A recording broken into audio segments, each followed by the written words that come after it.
그래서 나도 저 사람들의 삶을 조금이나마 본받고 싶다라는 생각을 하게 됩니다. 앵커님은 어떠신가요? 그렇습니다. 저도 마찬가지인 것 같은데요. 저는 특히 테레사 수녀 같은 분들을 제 삶의 지표로 생각하고 있습니다. 연우 씨는 어떠신가요? 글쎄요, 저는 에이브리엄 링컨, 이 어려운 상황 속에서도 그 어려움을 이겨내고 또 한 국가의 대통령이 되셨잖아요. 때문에 저는 항상 제 삶의 지표로 닮아가기 위해서 노력하고 있습니다. 그러시군요. 오늘 포커스인 메디 시간에서 만나뵐 분도 많은 분들이 닮고 싶어하고 또 이런 삶을 살아야겠구나 하는 감동을 주시는 분이라고 생각합니다. 벌써부터 기대가 되는데요.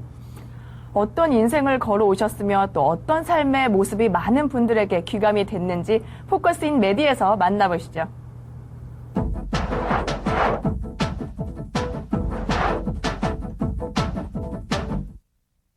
의사라면 환자의 불편한 곳을 치료할 때 환자가 다시 건강해지길 바랄 텐데요. 하지만 가끔 여러 가지 사정으로 현실의 벽에 부딪히기도 합니다. 하지만 오늘 다양한 경험과 끊임없는 연구로 환자들에게 새로운 희망을 주시는 분이 있다고 해 포커스인 메디에서 찾아와 봤습니다. 서울의 한 성형외과. 깔끔한 병원의 인테리어가 원장님은 어떤 분일까 하는 궁금증을 일으켰는데요. 원장님이 어디 계실까 하고 두리번거리던 제작진, 드디어 복도에서 원장님 발견. 환자들에게 새로운 인생을 선물해 주시기 위해 노력하시는 최승호 원장님. 성형외과 전문의로 끊임없이 연구하시며 환자들의 얼굴과 마음을 새롭게 고쳐주시고 계셨는데요. 사실은 이제 수술을 한 12번인가 했던 젊은 친구가 한 명 있었어요. 그런데 이제 거의 이제 자포자기 상태로 지내다가 나중에 이제 우연히 저를 알게 돼서 이제 새로운 삶을 살았다고 이제 그렇게 저한테 감사했을 때 그때는 내가 정말 이 분야를 잘 선택했구나 이제 그런 생각이 들었죠. 이런 환자를 위한 마음은 환자들에게도 전해져 허리 필 틈 없이 바빠 보이셨는데 특히 원장님의 주 분야는 요즘 트렌드에 딱 맞는 동안과 코 재수술. 그렇다면 원장님께서 말씀하시는 동안의 비법, 먼저 동안이란 어린아이 같은 얼굴을 말하는데요. 나이가 들면 들수록 어려 보이고 싶은 마음은 누구나 당연지사.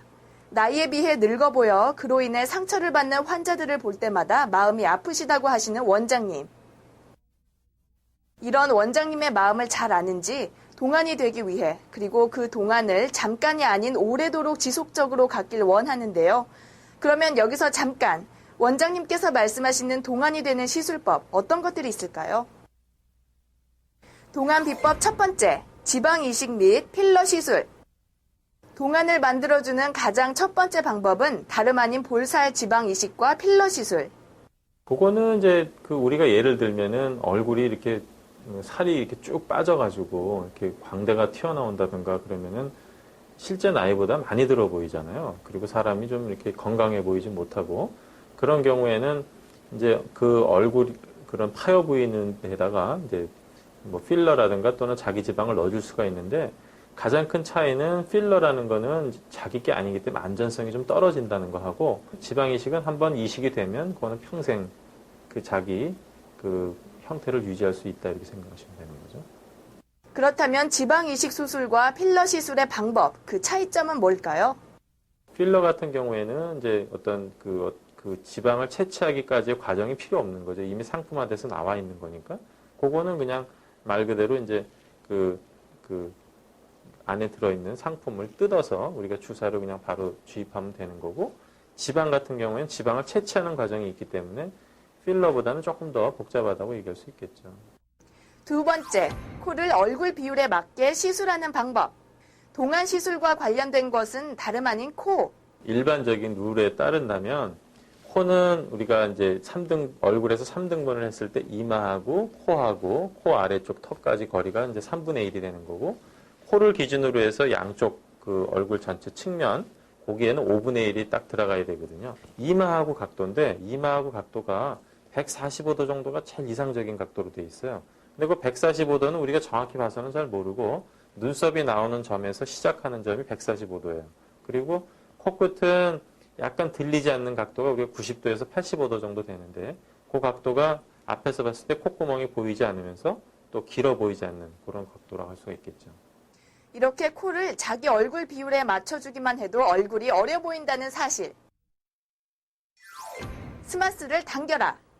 그렇습니다. 처진 볼살을 전체적으로 끌어올려주는데 탁월한 효과를 보인다는 스마스 시술.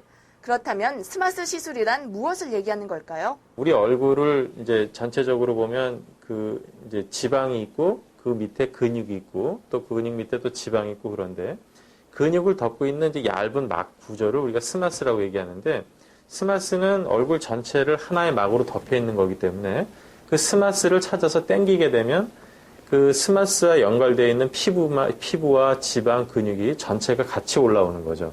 특히 스마스 시술 시 주의할 사항도 있는데요.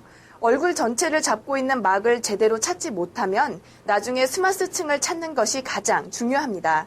때문에 꼭 전문의와 상담하는 것이 최고겠죠?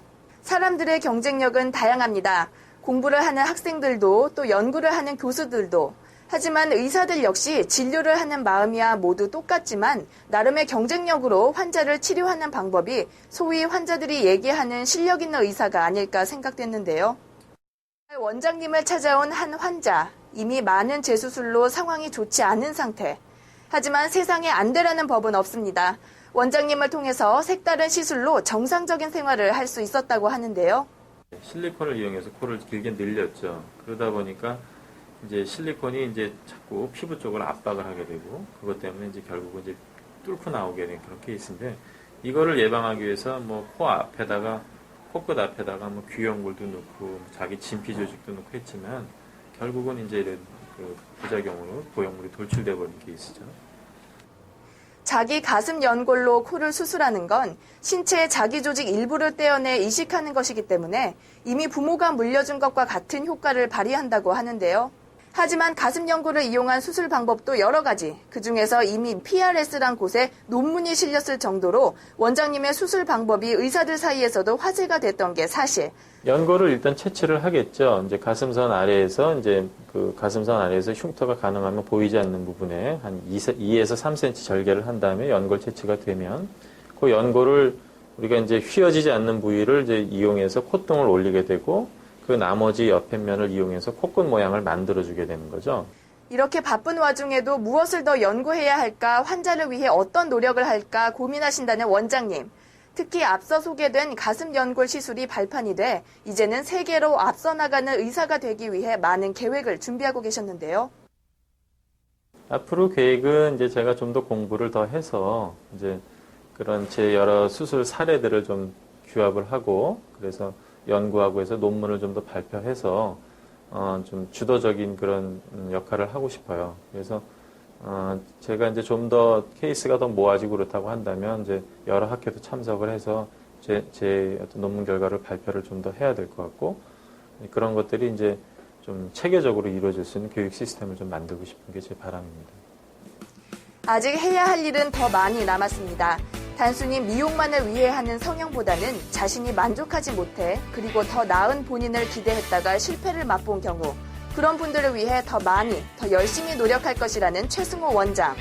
소리 소문 없이 강한 그의 힘, 앞으로도 많은 환자들에게 새로운 희망, 새로운 의지를 심어줄 것이라 기대해봅니다.